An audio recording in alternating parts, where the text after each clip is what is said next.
Selamat malam Bapak Ibu Saudara yang terkasih di dalam Tuhan Yesus Kristus.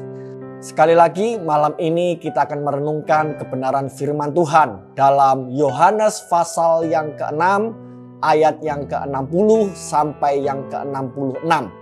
Demikian firman Tuhan.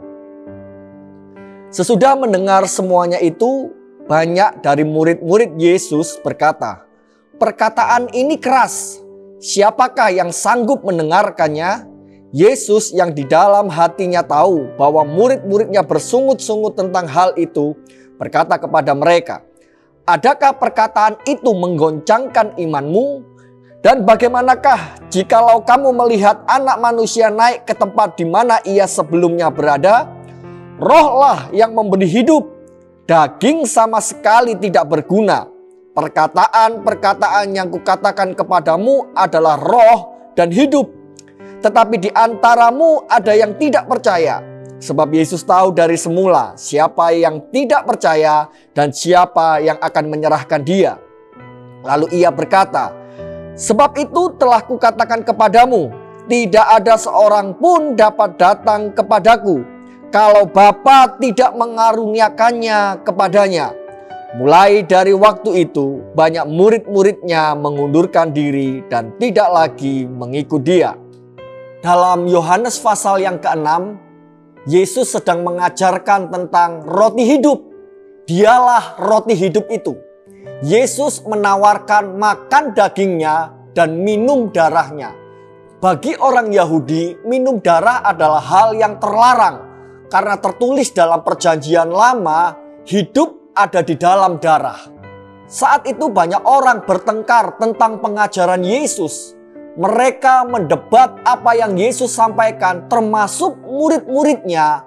Ada yang tidak percaya akan ajaran Yesus. Memang ajaran Yesus menimbulkan banyak respon. Ada yang menerima, ada yang menentang ajaran tersebut. Dari pengajaran yang Yesus sampaikan, Injil Yohanes mencatat sejak saat itu banyak murid-muridnya yang meninggalkan Yesus. Sehingga jelas sekali ayat 65 berkata, "Untuk bisa datang kepada Bapa hanya oleh karena kasih karunia-Nya." Tanpa kasih karunia Tuhan, apa yang diajarkan Yesus selalu bertentangan dengan logika manusia kita. Mengikut Yesus bukan sekedar senang dengan mujizat. Mengikut Yesus bukan sekedar kenyang dengan roti secara jasmani. Tapi inti pengiringan kita mengikut Yesus, bagaimana pengalaman hidup kita berjalan bersama dengan Allah. Di saat pengajaran itu bertentangan dengan logika manusia kita, disitulah iman kita akan terlihat. Apakah kita betul-betul setia mengiring Tuhan, atau pengiringan kita hanya sekedar untuk mencari hal-hal yang jasmani. Dan yang lebih sulit lagi, Yesus dalam pengajarannya tidak pernah memperlunak atau mentoleransi setiap ajarannya kepada manusia. Hukum Tuhan selalu pada tempat yang tertinggi. Hukum Tuhan tidak pernah menurunkan standarnya untuk dapat dijangkau oleh manusia. Tetapi hidup kita, hidup yang telah ditebus oleh karena anugerah Tuhan, kita berjalan naik mencapai pada standar kekudusan yang Tuhan ajarkan kepada kita.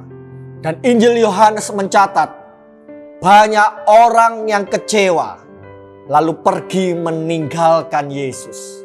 Gambaran dalam hidup kita, apakah kita mengikut Tuhan, mengiring Tuhan hanya untuk mengenyangkan perut kita, atau hanya sekedar mencari mujizat? Tetapi saya berdoa Bapak Ibu Saudara menerima kebenaran firman Tuhan agar iman kita dapat bertumbuh.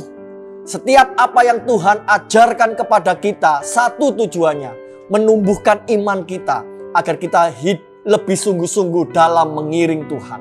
Fakta bahwa banyak orang menolak Yesus adalah realita yang terjadi saat-saat ini.